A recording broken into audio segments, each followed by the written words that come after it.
vamos a entrar a la siguiente etapa y a desglosar el concepto correspondiente a la capa biológica, el modelo que les mostré aquí, pero de forma más especializada en cuanto a los términos.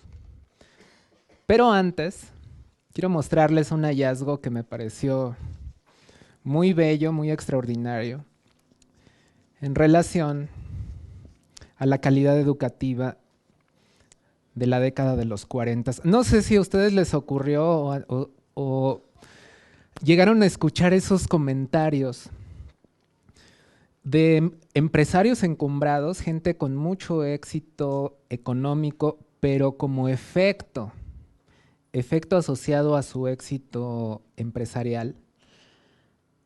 Comentarios calificativos en donde se dice, mira, es que esta persona nada más terminó la primaria y ve todo lo que logró, ¿no? Y son normalmente personas que se encuentran en los 80s, 90s de edad, es decir, vivieron una educación de posguerra. Un favor, Juan, amplía para que cambia la... Ándale. Vean, esta es una definición que dice magnitud. Se llama... otra vez darle para atrás. Ahí, dice. Se llama magnitud a todo aquello que se puede medir y contar. Medir. Es que dice comprobar una magnitud con otra, comparar una magnitud con otra, que se toma como unidad. Por ejemplo, para medir el largo de un salón, se puede usar como unidad el metro, el número de metros que tengan en el largo del salón será la medida expresada en la unidad metro. Esto es una definición en primero de secundaria en una escuela pública de 1944 en México, en Ciudad de México. Este es el cuaderno de física, matemáticas y geometría de un estudiante de educación secundaria de primer año. ¿Recuerdan la definición principal que era limpieza y orden? ¿Y cómo les evoqué el sentido de fondo? Vean, obviamente el cuaderno tiene los estragos del tiempo. Pasa a la siguiente, por favor. Vean, sistema CGS. Las iniciales de este sistema indican las unidades fundamentales de la medida, que son centímetro, unidad de longitud, de superficie, y metros cúbicos de volumen. Gramos, segundos. Sistema MKS. Las iniciales del sistema nos dicen lo siguiente: metros, kilos, unidad de peso, etc. La que sigue, por favor. La que sigue. Y vean este. Dale para atrás.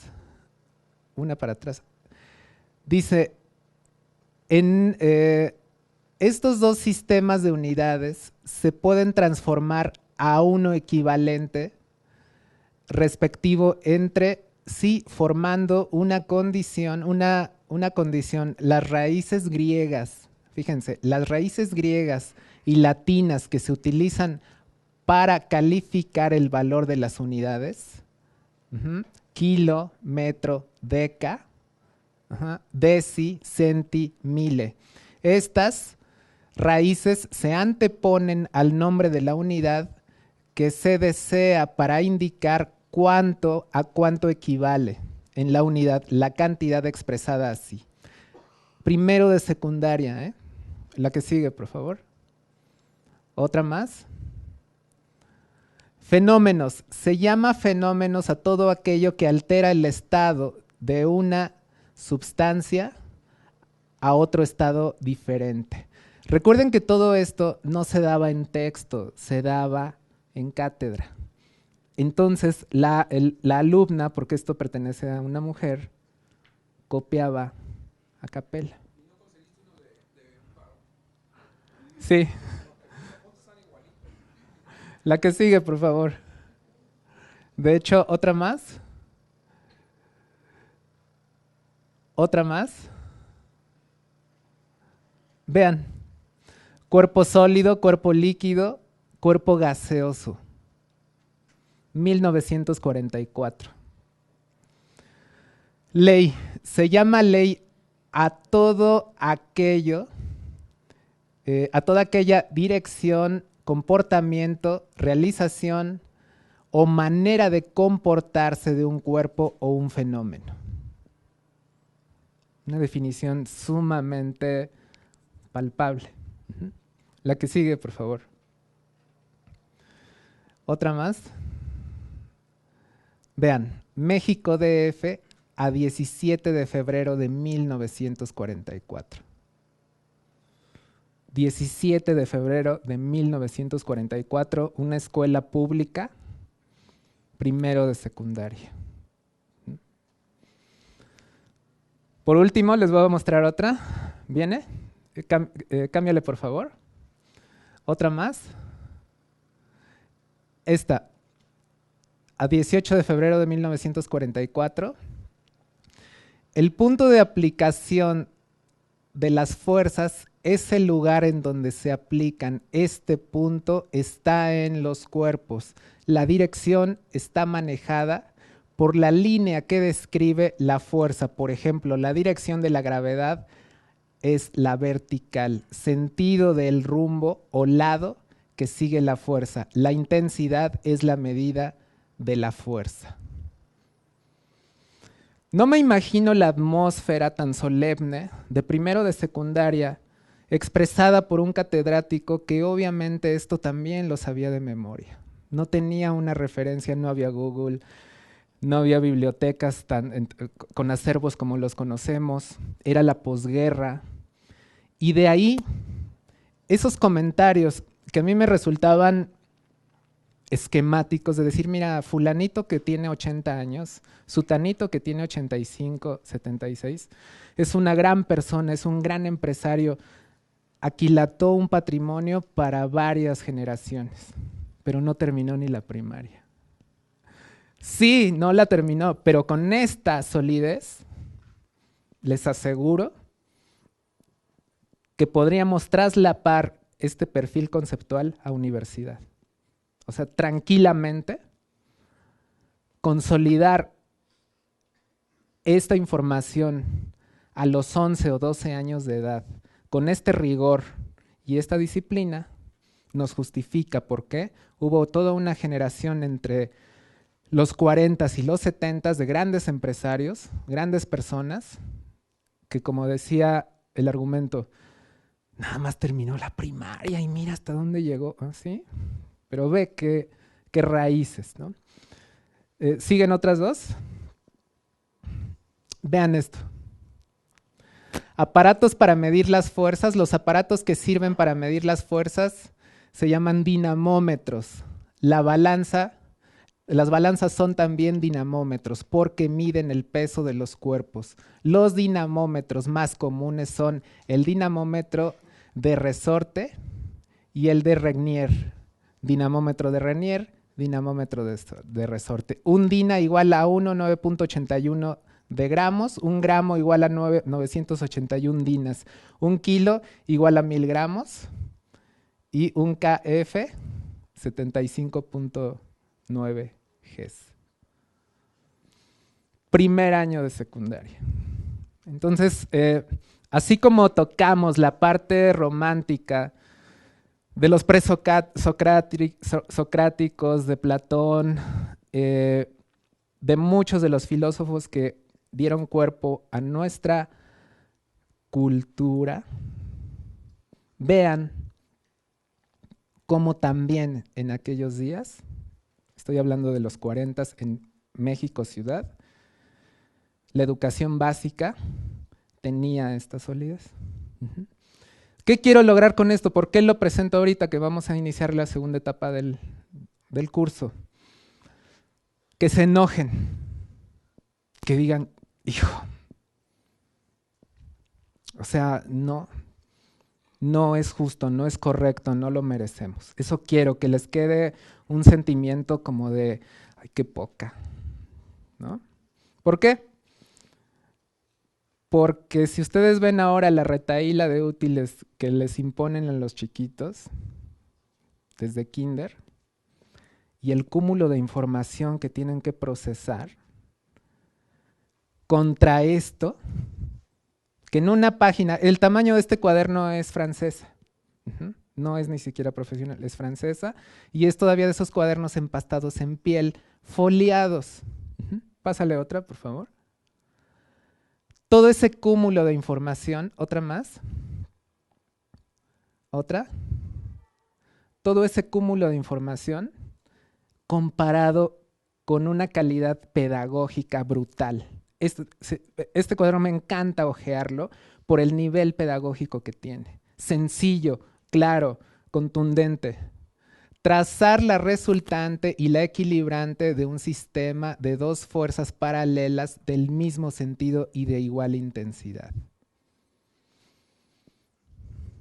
Así de simple, la resultante y la equilibrante de dos fuerzas en el mismo sentido con la misma intensidad. No más. De ahí que aquellos camaradas que sean docentes, los invito a retomar esta esencia, la esencia de la tangibilidad. Si alguno trae celular con internet, búsquenme la palabra abstruso. Es decir, que la educación deje de ser abstrusa y la investigación mucho más, que no sea abstrusa, que es una palabra que ahorita que la googleen, si me permiten el término, me dirán qué significa. Ok, vamos, ahora sí, ciérrale, dale más. Otra.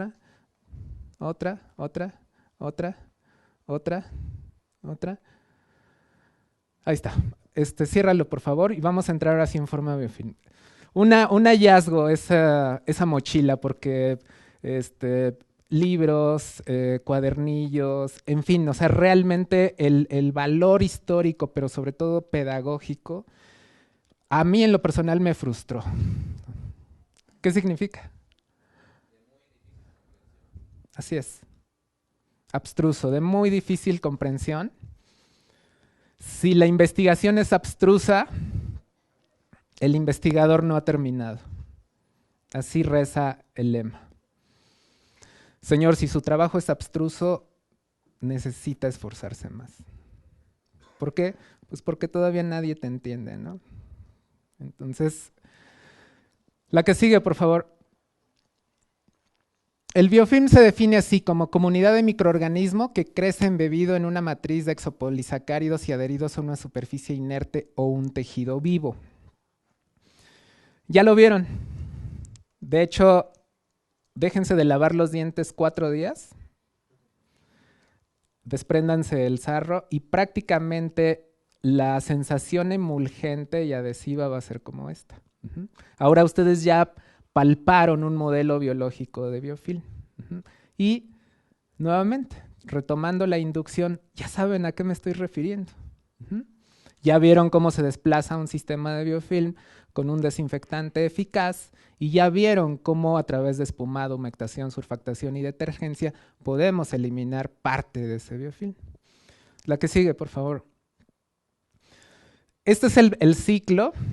Viene una absorción inicial en la superficie, crecimiento y reproducción, producción de sustancias extracelulares y vean, de polisacáridos. Y esto, adhesión irreversible. Se forma entonces la trampa de biofilm formado por una comunidad de bacterias que controlan la estructura compleja. Vean la otra palabra, controlan la estructura compleja. La que sigue, por favor. Aunque la composición es variable, el componente mayoritario es el agua. Puede representar hasta el 97%. Y además de las células bacterianas, la matriz es un complejo por exopolisacáridos. véanlo así, polisacáridos. Solo que obviamente los genera en el sistema externo, ¿no? Estudios realizados utilizando microscopía óptica y de barrido han mostrado que la arquitectura de la matriz de biofilm es sólida y presenta canales que permiten el flujo de agua, nutrientes y oxígeno, incluso hasta las zonas más profundas. Esto es una cortesía de una empresa donde están colocando nuestro producto y está rompiendo la matriz del biofilm. Que sigue, por favor. Vean esto, en bacterias gram negativas como Pseudomonas aeruginosa, Vibrio, E. coli, Salmonella, se ha visto que los flagelos son importantes para la etapa de adherencia primaria, los flagelos. Y ahorita vamos a ver un video pequeño de bacterias realizando un intercambio de nucleótidos. Muchas bacterias gram positivas inmóviles, como estafilococo, streptococo, micobacterias, también forman biofilm. De hecho, vean, aquellos que han padecido de una micosis cutánea, el problema no es el hongo, sino la biocapa. Si han tenido una infección respiratoria severa, recurrente, el problema no era el microorganismo, sino la biocapa. Como dijera un alumno hace años, o sea, la flema, Inge. Sí. La flema. La que sigue, por favor. En el caso de las bacterias gram positivas se describe la participación de proteínas de superficie en la adherencia primaria. Y vean, proteínas de superficie. ¿Sí inducen? Proteínas de superficie. Y si yo ya les demostré cómo se disocia esa proteína y cómo se arrastra y cómo se destruye, entonces están integrando un concepto asociado a información que ahorita están recordando. Después, en esta primera etapa de adherencia, la bacteria se ha adherido, comienza a dividirse y las células hijas se extienden alrededor del sitio de unión formando una microcolonia similar a como ocurre en el proceso de formación de colonias en placas de agar. Sí. De hecho, una estrategia de valoración de biofilm que les recomiendo a los que sean encargados de calidad o les guste nuevamente la investigación aplicada en higiene es con la lámpara de Wood, que las series norteamericanas se han encargado de demostrar cómo funcionan, y es la de luz negra, la de los billetes, que se puede detectar claramente donde hay proteínas, ¿no? La lámpara de Wood es una última etapa en la valoración de procesos de higiene y desinfección cuando se requiere de extremos, o sea, de llegar al punto de que no debe haber ningún riesgo asociado al material, ¿no? La que sigue, por favor. Esta es la etapa inicial del proceso. La que sigue. Y vean esto, la composición del polisacárido exógeno es diferente en cada bacteria y varía desde alginato en Pseudomonas, celulosa en Salmonella y un polisacárido rico en glucosa y galactosa en Vibrio y acetilglucosamina en Staphylococcus aureus. Qué interesante, ¿no? Son polisacáridos. Entonces, si la investigación en higiene me permite modelarlo, como lo tenemos aquí, pues vamos a ver qué pasaría si le agrego una carga de biocida a una capa de biofilm y ver si el biocida también lo disocia. Ya vieron cómo funciona nuestro insumo en mezcla biológica para saneamiento. Ahora vamos a ver con biofilm cómo se comportaría. Ahorita hacemos los ejercicios, pero nuevamente son pruebas avanzadas, es decir, ya bajo un rigor colegiado de investigación y con la capacidad instalada necesaria, se pueden hacer maravillas. ¿Por qué? Porque podemos simular biofilms mixtos, biofilms aislados, similares, en fin, jugar con los exopolisacáridos. Es más, si tienen la cepa viva, inducirla, aislar el polisacárido, caracterizarlo y después incluso replicarlo, ¿no? Y entonces estamos avasallándonos, estamos adelantando la estrategia biológica de fijación y de esa manera nuestro saneamiento cierra la pinza. Porque ahora no solo estoy seguro de que funciona el producto, sino que además mi desinfectante es activo contra el biofilm. Y ya, ahí sí, ahora sí, el que se pare enfrente de ustedes, operario, vendedor, encargado, reclamo, ustedes ya tienen un criterio consolidado en la medida de su propio feeling, de la respuesta que van a generar para resolver el problema. La que sigue, por favor. Vean, por ejemplo, el Lactinobacillus tiene actividad enzimática denominada dispersina. Ahora ya saben lo que es la dispersión, que degrada de forma específica el polisacárido de la matriz de biofilm. ¿Qué significa esto? Si tiene algo que se llama dispersina y eso degrada, ¿qué buscarían en un detergente? Así es, que tenga una tasa de dispersión eficaz, ¿no? La que sigue, por favor. Pero vean, hay un sistema denominado así, quorum sensing, y es un mecanismo de regulación que depende de la acumulación del medio, que a su vez genera una molécula señal y permite a la bacteria sentir la densidad de población. Qué interesante, ¿no? Este fenómeno está validado en muchos escenarios médicos, a donde de aquí de los presentes, la mitad podemos traer latente una infección de garganta, pero la bacteria todavía no desarrolla la liberación del patógeno. Y la otra mitad puede ya estar con el cuadro completamente desarrollado. Esas diferencias se establecen a partir de este fenómeno. Lo que sigue, por favor. Se ha identificado una molécula denominada furanona que produce el alga de Lycea con estructuras similares a las lactonas. Estas moléculas se unen a los mismos receptores, pero en lugar de activarlos, los bloquean, inhibiendo la consiguiente formación de biofilm. Es decir, el biofilm puede inhibirse en muchos microorganismos en tratamientos mixtos y de esa forma se está no solo adelantando el manejo, sino además perfeccionando, conociendo tus cepas nativas. La otra, por favor.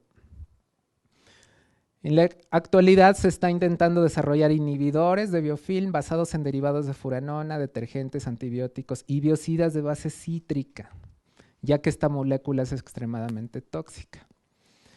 Ahorita vamos a ver por qué. No sé si todavía les tocó a ustedes quitarse una congestión de garganta con miel y limón. Aquellos que sean observadores, platíquenme qué pasaba con la miel en cuanto le caía el limón.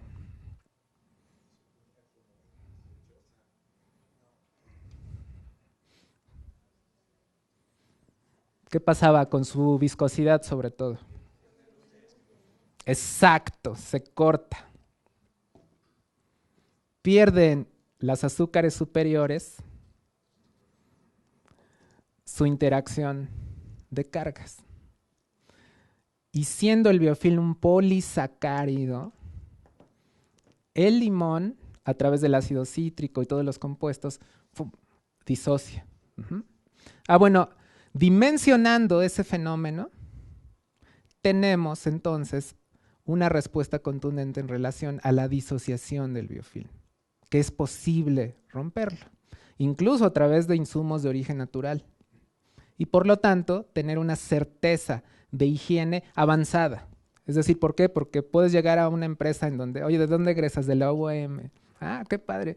¿Y cuál es tu área? Higiene y desinfección. Ah, ¿y qué has hecho? Ah, bueno, en un laboratorio que fui pionero, fui fundador de estrategias de higiene avanzadas, montamos programas de saneamiento para eliminación de biofilm. Ah, ¿y qué logros obtuviste? Conteo cero. Y no te puedo contratar. Pides mucho dinero. No, así se van a vender, así. ¿Por qué? Porque ya tienen una noción sólida de los manejos de estrategias eficaces en el manejo de higiene, desinfección y saneamiento, pero también de inocuidad. Ahorita vamos a ver por qué. La que sigue. Uno de los principales problemas En la industria alimentaria es la supervivencia de microorganismos patógenos alterantes debido a un lavado y desinfección insuficiente de las superficies o de los instrumentos que están en contacto con los alimentos. En general, todos aquellos procesos que causen la dispersión en aerosol de los microorganismos sobre las superficies o el producto terminado deben desarrollar programas de prevención. Pues prácticamente todo está constituido de sólidos biológicos, de aerosoles biológicos. Entonces, tenemos mucho trabajo. La que sigue. Existen alternativas de manejo avanzado en plantas de alimento usando bases de probióticos. Por ejemplo, esta es una base que se comercializa en Europa. Son métodos de higiene y preservación que en Europa ya son una opción. Eliminan el biofilm a través de la competencia por exclusión. Y esto es tratamiento biológico. La que sigue. En una limpieza exhaustiva a base de bacterias que consumen las proteínas que forman la biopelícula, dejando completamente desprotegidos a los microorganismos patógenos y sin oportunidad de seguirse multiplicando, además de no tener que usar los insumos químicos que ya se mencionan en una línea de limpieza clásica. Este segmento es de fondo la parte correspondiente a detergentes enzimáticos. Latinoamérica no ha logrado sacarle el potencial a los detergentes enzimáticos. ¿Por qué? Por 3 razones. Primero, la dosis. O sea, es difícil. Recuerden que en la microbiología vale más explicar que hacer. Entonces, sí es muy importante demostrarle al usuario final que esa es la dosis correcta, valorada y probada para ese detergente. Que el filling, la dosis de filling no aplica en detergentes enzimáticos. Y así, si ya entiende a qué nos referimos con biofilm, con detergencia, con lo que acabamos de ver, dices, no, tiene razón el ingeniero, sí hay que manejar una dosis, porque además no son nada baratos. Después, vamos a, obviamente, desproteger a los microorganismos y ahora sí, queda completamente listo para morir. La que sigue, por favor.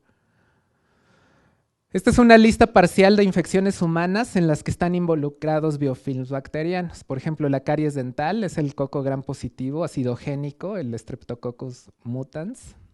Periodontitis, bacteria anaeróbica oral, gram negativa. Otitis media, una cepa todavía no tipable de hemófilos, influenza.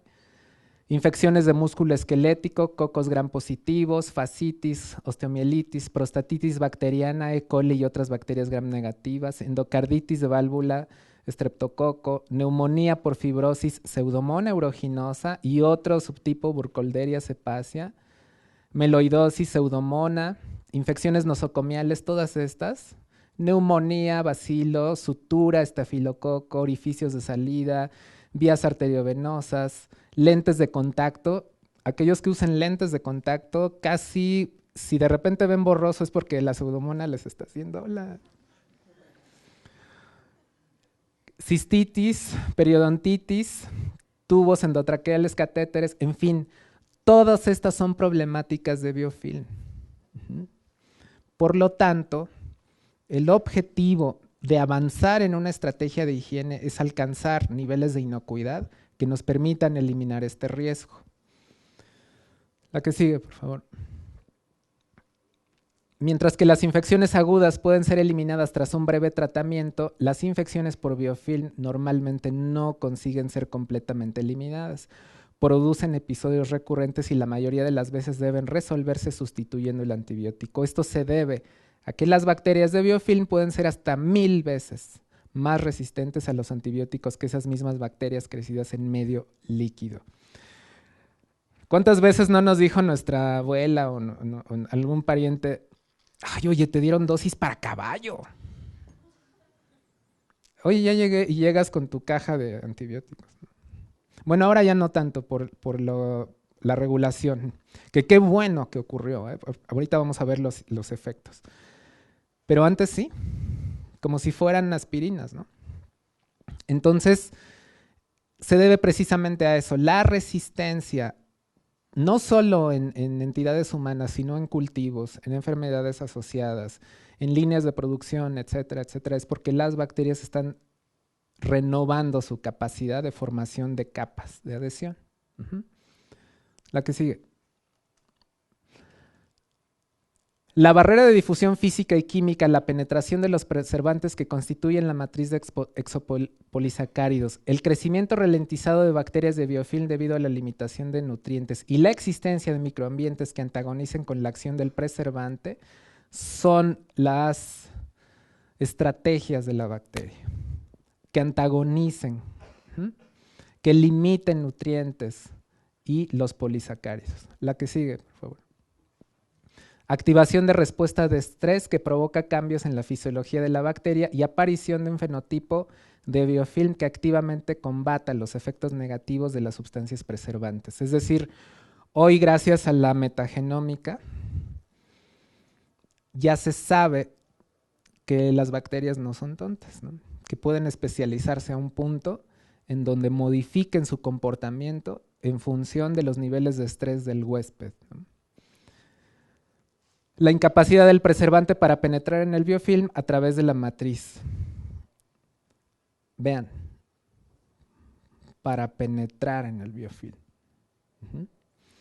De ahí que si utilizamos un desinfectante, un detergente que no ha sido validado, cuando menos con estos principios, son volados de producción. Oye, el lote que acabas de hacer la libró, ay, qué bueno, ya que se lo lleve el cliente. Oye, ¿qué crees? Este sí no pasó. Ay, es que Nacho llegó crudo. Gloria se casó. No, o sea, no necesariamente la respuesta está en la operación de la gente, en el compromiso de la gente. La operación puede estar en la validación del insumo. La que sigue, por favor.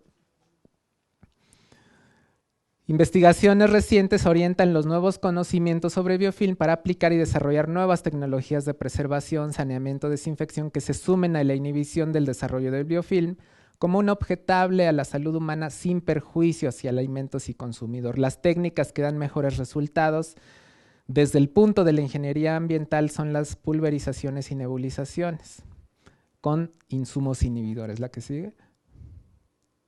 Los detergentes y preservantes de diseño con bases más especializadas y antimicrobianos que soporten condiciones ambientales extremas.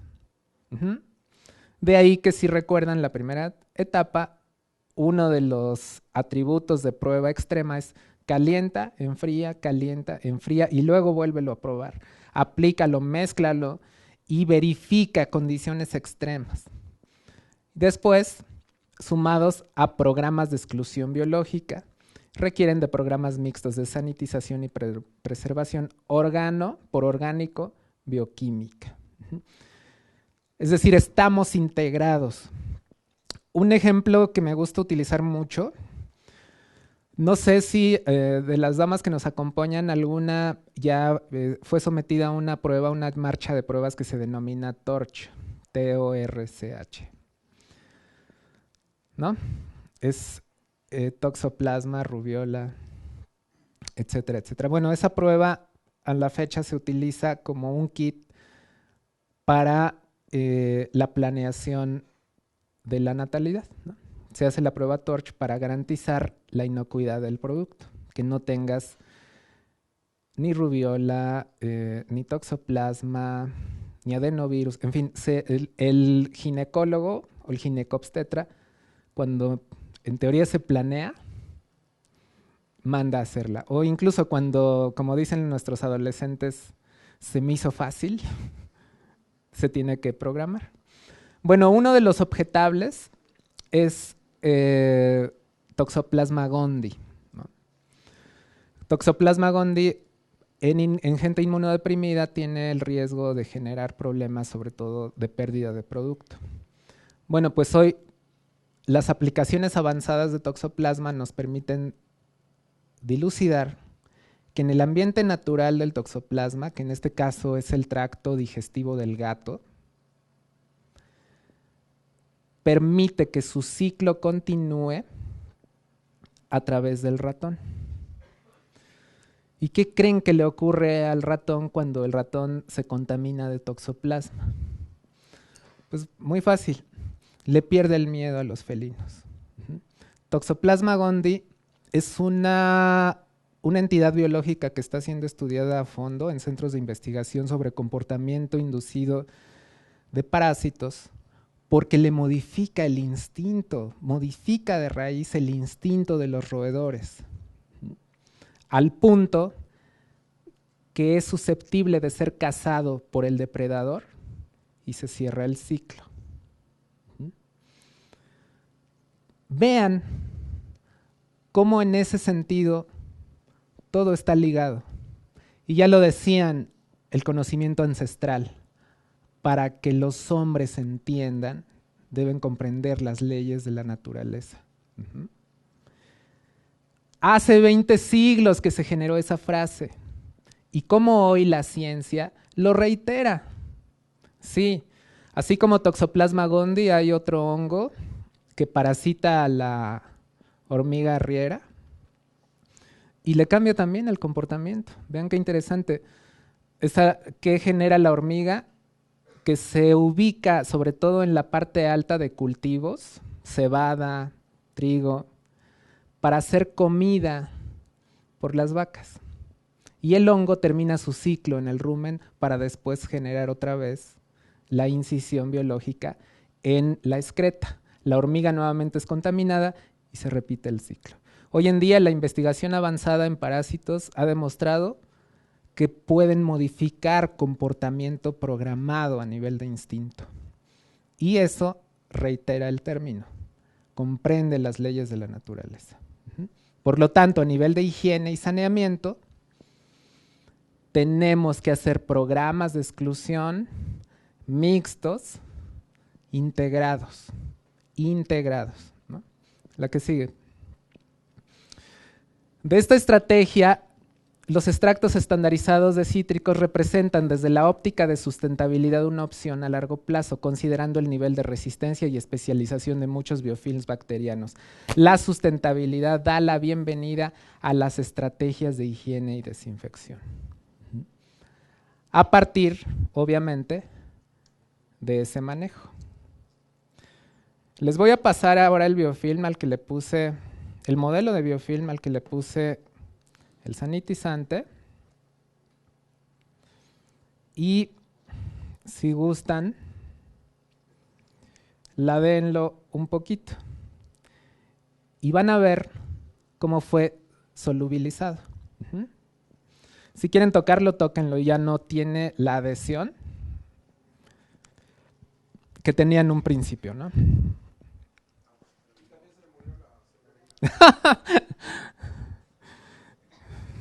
De hecho, se intoxicó. La que sigue, por favor. Vamos con el video. Vamos a ver ahorita, antes de la salida a comer, un video de implementación avanzada en higiene. En ese sentido, voy a estar pausándolo porque se reúne el cúmulo de tecnologías más avanzadas pero más inocuas en la medida de obtención de conteo cero. Este es nuestro representante para un área comercial. Y el desarrollo fue el siguiente, en lo que pasa el biofilm, ¿no?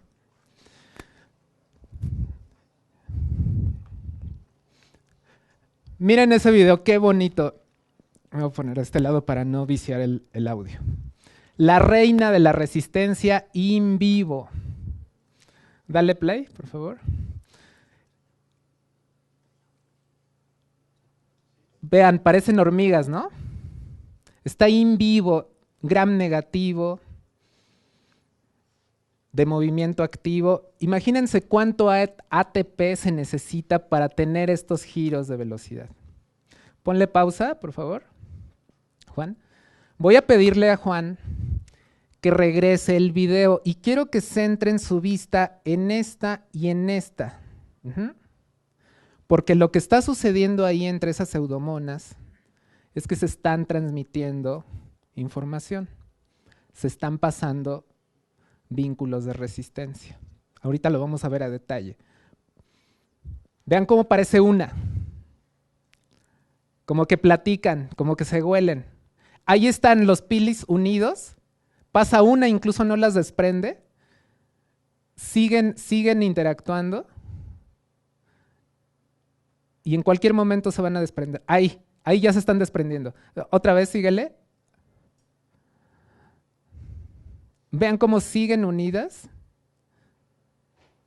Y esto, lo que estamos viendo ahí, es el fenómeno más agresivo de riesgo y que mantiene la tasa de infecciones en muchas áreas, sobre todo hospitalarias, cada vez perdiendo la batalla. ¿Por qué? Porque las bacterias aprenden a resistir, aprenden a resistir, aprenden a resistir. Ya se demostró que entre cepas se pueden transmitir la resistencia de forma horizontal, ya no vertical. Y eso es un problema a nivel de higiene, desinfección, inocuidad, validación de insumos, etcétera, etcétera, etcétera. Por ejemplo, si ustedes estuvieran trabajando para nosotros, y ya que me dijera mi jefe, oye, Ícaro, ¿qué crees? Que el ingeniero Abacú trae una gripa fulminante, el ingeniero Edgar no sale de una tos, etcétera, etcétera. Y puedes abordar esto desde la óptica de la ingeniería en saneamiento. Le diré, claro. Y a ellos les hago una historia, sí clínica, pero sobre todo determinamos qué antibióticos les ha dado su respectivo médico. Vemos la generación de antibióticos y determinamos cuál es el que induce más resistencia. Y generamos un tratamiento antagónico sobre ese antibiótico y sobre el patógeno que tenga. ¿Por qué? Porque si, por ejemplo, al ingeniero le están dando una sulfa de cuarta generación y al ingeniero Edgar le están dando apenas Pentrexil, basta un tosido del ingeniero para que una bacteria que ya es a prueba de Pentrexil, a prueba de sulfa de tercera, se pase con él y sean caramelos los antibióticos que le dé su médico. Ese fenómeno también ocurre en producciones agropecuarias y en producciones industriales. De grupo a grupo, si están utilizando agroquímicos sistémicos en un esquema indebido, cuando llega esa fruta hortaliza a planta, puede generar una recurrencia microbiana, sobre todo de hongos, fúngica, brutalmente resistente. Y la gente de planta dice, es que es la época, es el año. No.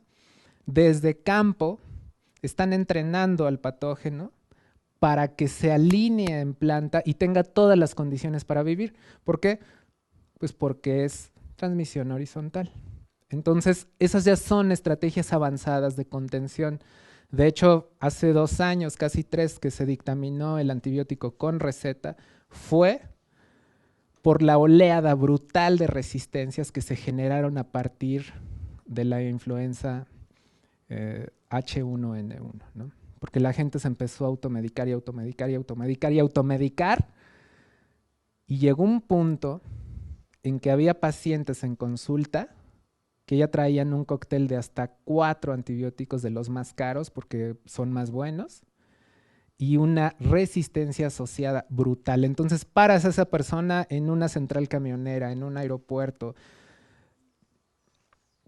tremendamente complicado el manejo. Entonces, felizmente, nuestras instituciones decidieron vender con receta porque al menos lo va a ocupar, esperemos lo dosifique correctamente y se va a parar frente a un médico, aunque sea de los, ¿no?